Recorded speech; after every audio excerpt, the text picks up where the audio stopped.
നമസ്കാരം. വരുന്ന നിയമസഭാ തെരഞ്ഞെടുപ്പിൽ കേരളം ഉറ്റുനോക്കുന്ന ഒരു മണ്ഡലമാണ് നേമം എന്ന കാര്യത്തിൽ ആർക്കും സംശയമില്ലല്ലോ.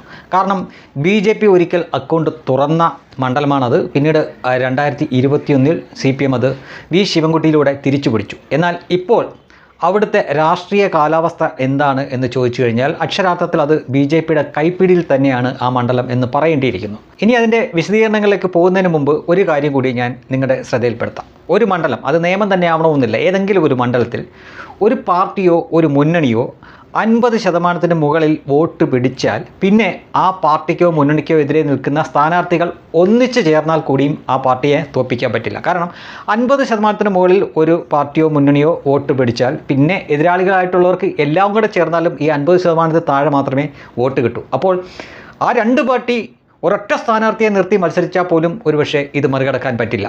ഈ ഒരു സ്ഥിതിയാണ് നിലവിൽ നിയമത്തുള്ളത്.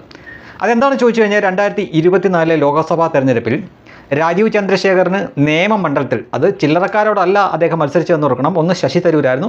ശശി തരൂരാണ് ലോക്സഭാ മണ്ഡലത്തിൽ മൊത്തത്തിൽ ജയിച്ചത്. എങ്കിലും നേമം മണ്ഡലത്തിൽ രാജീവ് ചന്ദ്രശേഖറിന് 55% വോട്ടും 22,000 മുകളിൽ ഭൂരിപക്ഷം ഉണ്ടായിരുന്നു. അതും ഈ ശശി തരൂരിൻ്റെ മേൽ അതേപോലെ തന്നെ പന്നിൻ രവീന്ദ്രൻ്റെ മേൽ, അവരുടെ രണ്ടുപേരുടെയും വോട്ട് ചേർത്താൽ പോലും രാജീവ് ചന്ദ്രശേഖറിൻ്റെ ഒപ്പം എത്തില്ലായിരുന്നു. അതായത് 55% വോട്ട് നേമത്ത് മാത്രമായിട്ട് രാജീവ് ചന്ദ്രശേഖറിന് ലഭിച്ചു. അതിനി ലോക്സഭയിലെ കാര്യമാണെങ്കിൽ 2025 അവസാനം നടന്ന, അതായത് ത്രിതല പഞ്ചായത്ത് തെരഞ്ഞെടുപ്പ് നടന്നല്ലോ, അപ്പോൾ കോർപ്പറേഷൻ പരിധിപ്പെടുന്നതാണ് നേമവും മറ്റുമൊക്കെ.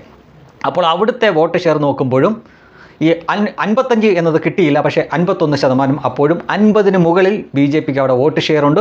80,000 വോട്ടിൻ്റെ ഭൂരിപക്ഷമുണ്ട്. തീർച്ചയായിട്ടും കോർപ്പറേഷൻ തെരഞ്ഞെടുപ്പാകുമ്പോൾ പ്രാദേശികമായിട്ടുള്ള സ്ഥാനാർത്ഥികളും മറ്റുമൊക്കെ ആയിരിക്കും അവിടെ നിൽക്കുന്നത്. അത് താല്പര്യങ്ങൾ അങ്ങോട്ടും ഇങ്ങോട്ടും മാറാം. അതിനാൽ സ്വാഭാവികമായിട്ടും ഈ വോട്ടെടുപ്പിലും അത് പ്രതിഫലിക്കും. അതുകൊണ്ടാണ് 22,000 ഭൂരിപക്ഷം ഉള്ളത് 8,000 കുറഞ്ഞത്. അപ്പോഴും 51% വോട്ട് ഷെയർ അവിടെ BJPക്കുണ്ട്. അപ്പോൾ അവസാനം നടന്ന 2 തെരഞ്ഞെടുപ്പിലും 50% മുകളിൽ BJPക്കാണ് നിലവിൽ അവിടെ വോട്ടുള്ളത്. ചുരുക്കത്തിൽ 49% മാത്രമേ മറ്റ് 2 പാർട്ടികൾക്ക് കൂടി ചേർത്താലും വോട്ട് കിട്ടൂ. അപ്പോൾ നിലവിലെ അവസ്ഥ ഇങ്ങനെയാണ് പോകുന്നതെങ്കിൽ അവർ 2 കൂട്ടരും കൂടി, അതായത് കോൺഗ്രസ്സുകാർ മുഴുവൻ വോട്ടും CPMന് മറിച്ചു കൊടുത്താൽ പോലും രാജീവ് ചന്ദ്രശേഖറാണ് അവിടെ ജയിക്കാൻ സാധ്യത. കാരണം ലോക്സഭാ തെരഞ്ഞെടുപ്പിൽ അദ്ദേഹം മത്സരിച്ചപ്പോൾ 22,000 വലിയ ഭൂരിപക്ഷത്തിലേക്ക് പോയി. ആ മനുഷ്യൻ തന്നെയാണ് ഇപ്പോൾ വീണ്ടും അവിടെ നിയമസഭയിലേക്ക് മത്സരിക്കുന്നത്. BJPയിൽ പല വിഭാഗക്കാരായിട്ടുള്ള ആളുകൾ ഉണ്ട്. പക്ഷേ അവർക്കൊന്നും രാജീവ് ചന്ദ്രശേഖറിന് വോട്ട് ചെയ്യാൻ മടിയുള്ളവരല്ല. ഇത് കുമ്മനം രാജശേഖരൻ അവിടെ പാർലമെൻറ്റിലേക്ക് മത്സരിച്ചപ്പോഴും പിന്നീട് നിയമത്ത് മത്സരിച്ചപ്പോഴും പക്ഷേ അദ്ദേഹത്തിന് ഈ ഒരു ആനുകൂല്യമില്ലായിരുന്നു. അദ്ദേഹം ഏതാണ്ട് 1,00,000 വോട്ടിൻ്റെ വ്യത്യാസത്തിലാണ് തരൂരിനോട് തോറ്റത്. ഇവിടെ രാജീവ് ചന്ദ്രശേഖർ ആണെങ്കിൽ കേവലം 12,000 വോട്ടിന്. അപ്പോൾ അത്രയും വ്യത്യാസം കുറയുകയാണ് ഉണ്ടായത്. ഈ കുമ്മനം രാജശേഖരന് വോട്ട് ചെയ്യാത്ത BJPക്കാരായിട്ടുള്ള ചില ആളുകൾ പോലും ഉണ്ടായിരുന്നു. പക്ഷേ അവരുടെ വോട്ട് കൂടി രാജീവ് ചന്ദ്രശേഖറിന് കിട്ടുമായിരുന്നു. അത് ചില സാമുദായികമായിട്ടുള്ള ചില ഘടകങ്ങളൊക്കെ, അതിനെപ്പറ്റി ഞാൻ കൂടുതൽ പറയുന്നില്ല. പക്ഷേ ഇങ്ങനെയുള്ള യാതൊരു നെഗറ്റീവ് ഫാക്ടറും രാജീവിനില്ല. അപ്പോൾ രാജീവിന് വോട്ട് ചെയ്യാൻ BJPയിലുള്ള ഹിന്ദുവിനോ അല്ലെങ്കിൽ നായർക്കോ അല്ലെങ്കിൽ മറ്റ് വിഭാഗത്തിനോ ഒന്നും ഒരു മടിയുമില്ല. പോരെങ്കിൽ അദ്ദേഹത്തിന് ഈ പുതിയ ജെൻസി പിള്ളേരുണ്ടല്ലോ, 18 വയസ്സ് പൂർത്തീകരിച്ചിട്ടുള്ള പുതിയ കാലഘട്ടത്തിലെ ആളുകൾക്ക് അദ്ദേഹത്തിൻ്റെ കാഴ്ചപ്പാടോട് ഇഷ്ടമാണ്, താല്പര്യമാണ്. അവരുടെ വോട്ട് കൂടി അദ്ദേഹത്തിന് കിട്ടും. ചുരുക്കി പറഞ്ഞു കഴിഞ്ഞാൽ നിയമമണ്ഡലത്തിലുള്ള സുഡാപ്പികൾ എല്ലാവരും കൂടി 2 തവണ വെച്ച് ശിവൻകുട്ടിക്ക് വോട്ട് ചെയ്താലും അവിടെ രാജീവ് ചന്ദ്രശേഖരെ നിലവിലെ അവസ്ഥയിൽ ജയിക്കൂ. അല്ല എങ്കിൽ വലിയ എന്തെങ്കിലും അസ്വാഭാവികമായിട്ടുള്ള കാര്യങ്ങൾ സംഭവിക്കണം, വലിയ അട്ടിമറികൾ സംഭവിക്കണം, എങ്കിൽ മാത്രമേ അവിടെ രാജീവ് തോൽക്കൂ. ഇനി മറ്റൊരു പ്രധാനപ്പെട്ട കാര്യം കൂടിയുണ്ട്. SIRന് ശേഷം അവിടെ നിന്ന് 38,063 വോട്ടുകൾ കൂടി വെട്ടിമാറ്റപ്പെട്ടിട്ടുണ്ട്. അതായത് ഇരട്ട വോട്ടുകളും പിന്നെ മരിച്ചുപോയ വോട്ടുകളുമൊക്കെ അടക്കമുള്ള കള്ള വോട്ടുകൾ 38,063 വോട്ട് കൂടി അവിടെ നിന്ന് നീക്കം ചെയ്തിട്ടുണ്ട്. അപ്പോൾ അതിൽ ബഹുഭൂരിപക്ഷവും ആരുടെ വോട്ടുകളാണ് എന്ന് ഞാൻ പറയേണ്ട കാര്യമില്ലല്ലോ. അപ്പോൾ അതുകൂടിയാണ് ഈ ശിവൻകുട്ടിക്ക് കുറയാൻ പോകുന്നത്. അപ്പോൾ സ്വാഭാവികമായിട്ടും വളരെ എളുപ്പത്തിലുള്ള ഒരു ഈസി വിൻ തന്നെയായിരിക്കും ഈ രാജീവിന് എന്ന കാര്യത്തിൽ ഒരു തർക്കവും ഉണ്ടാവേണ്ട കാര്യമില്ല. അതാണ് നിലവിലെ സ്ഥിതി. ഈ നിയമത്തെ ചുറ്റിപ്പറ്റി മാപ്രകൾ ഇപ്പോൾ നടത്തിക്കൊണ്ടിരിക്കുന്ന ഊഹാപോഹങ്ങളും ചർച്ചകളുമൊക്കെ ഏതാണ്ട് അവസാനിപ്പിക്കാമെന്നാണ് തോന്നുന്നത്.